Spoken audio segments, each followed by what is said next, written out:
Nous allons faire quelques mini chaussons aux pommes avec de la compote maison qui a été faite il y a un certain temps que j'ai gardée en conservation. J'ai pris de la pâte feuilletée toute prête, ronde.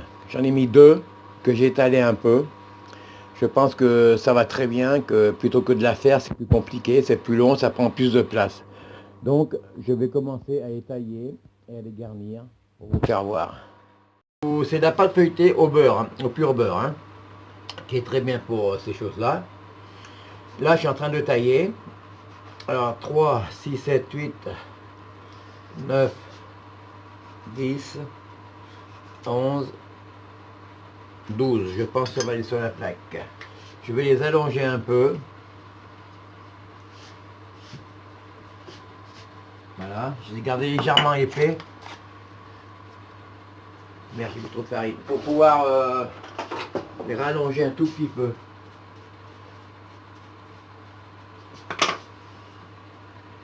Voilà.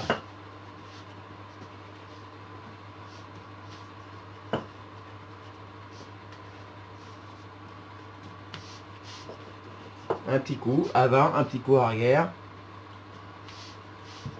Vous voyez, c'est pas si compliqué que ça. Faire son propre feuilletage, c'est bien. Mais c'est très long, ça prend beaucoup de place et il faut de la place au frigo et ça prend beaucoup de temps. Or que ces pâtes feuilletées au pur beurre qu'il y a dans les grandes surfaces, elles sont très très bien. Ça nous simplifie la vie et il faut dire ce qui est, elles sont bonnes. Il ne faut pas mentir là-dessus. Donc c'est ce que moi j'emploie pour éviter de perdre du temps à faire de la pâte feuilletée. Je vous fais voir plusieurs trucs à faire avec et que ça se passe très très très bien. Voilà, là j'ai fait ça. J'ai préparé mon four, il est en train de préchauffer. Je l'ai mis à 220 pour qu'il soit bien chaud. Je mets un petit coup de dorure que j'ai fait avec un œuf et une pincée de sel. Je mets en bord. Voilà.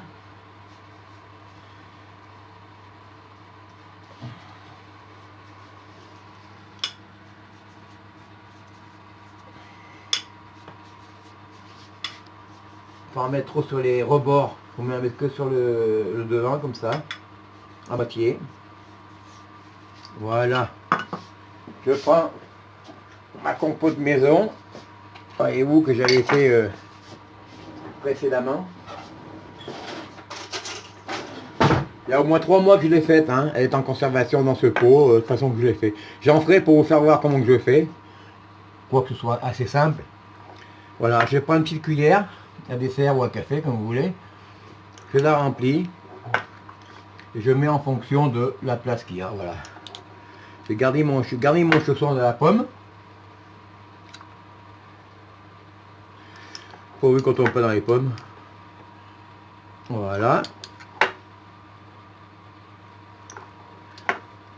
Et c'est un petit encas, un petit dessert très apprécié. Qui ne bourre pas. Bien feuilleté. Voilà.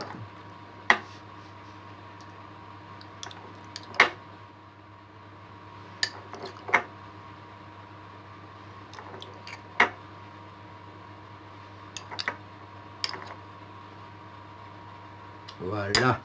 Il m'en reste un petit peu, vous voyez. Donc c'est bien, ça pour moi, bon régalé. Pour un petit dessert de midi.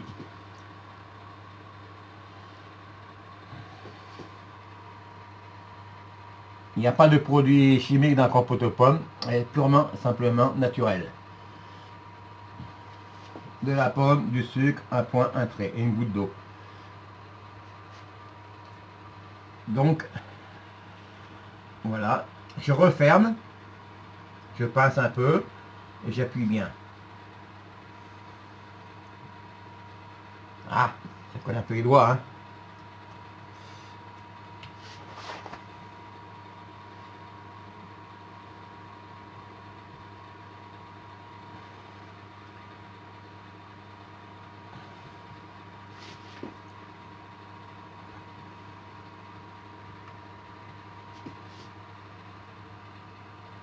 Voilà. Je vais les mettre sur une plaque avec du papier sulfurisé. On va voir combien il en va.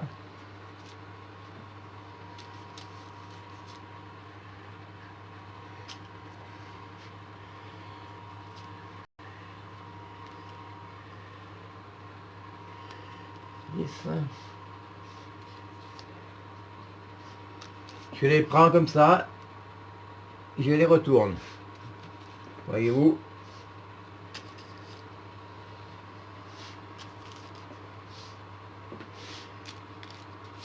Voilà. Excusez-moi.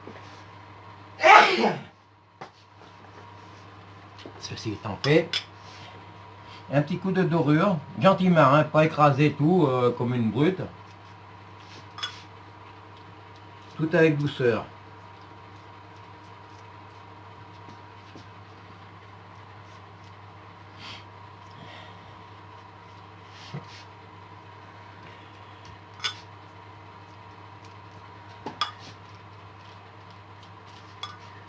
Et cette pâte, je l'avais en réserve au congélateur vu qu'on ne peut pas trop sortir. J'ai fait décongeler hier, je l'ai sorti du congé, je l'ai mis au frigo. Et aujourd'hui, je m'en sers. Elle est décongelée, elle est nickel. Voilà. Je vais prendre un petit couteau pour couper le pauvre chausson. Ah, j'ai un boutonnet.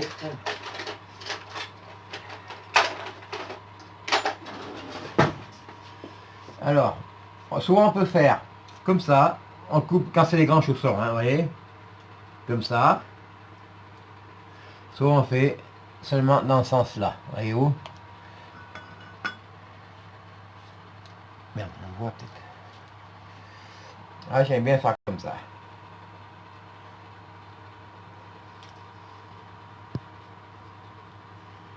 Ça fait une feuille. Vous voyez, vous le prenez comme ça, on dirait une feuille. Ah, il est vivant, hein. Il veut pas... La feuille veut s'envoler. Voilà. On taille légèrement le feuilletage, hein. Pas trop, pas jusqu'à la compote, hein. Vous le taillez à peu près un tiers de son épaisseur, hein. Qu'il puisse se développer, cracher un peu. Pas sur nous, hein, sur le feuilletage.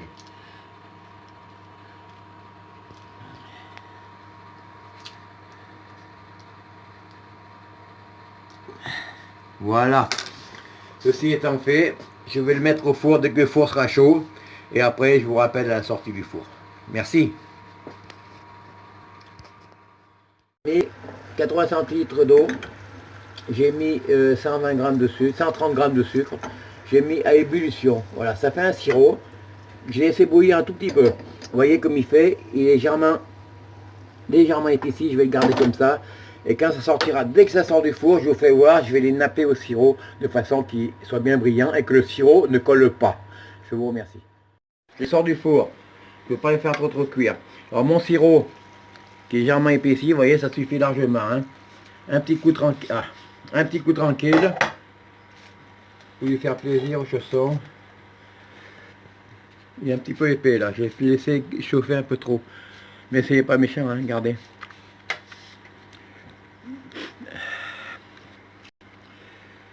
Voilà. Et là, j'ai garanti que le chausson ne coulera pas. Il y a beaucoup de croissants qui ont fait ça. Mais des trucs de ça dessus, j'ai vu dans les boulangeries, mais ils mettent pas le sirop assez tout de suite directement. C'est pour ça que faut que la chaleur elle boive l'eau. Faut que le sucre il reste bien dur dessus, qu'il ne colle plus. Normalement dans les croissants, la dorure suffit. Ça c'est un surplus qui des fois n'est pas agréable quand ça colle au doigt. Voilà pour les chaussons. Vous voyez, donc la cuisson a duré un quart d'heure, disons en gros. Je l'ai mise à... J'ai préchauffé avant un peu chaud, après je l'ai mise à 180, 190 durant 10 minutes, un quart d'heure. Voilà, on voit après la cuisson comment que ça donne. Je vous remercie pour avoir le plaisir.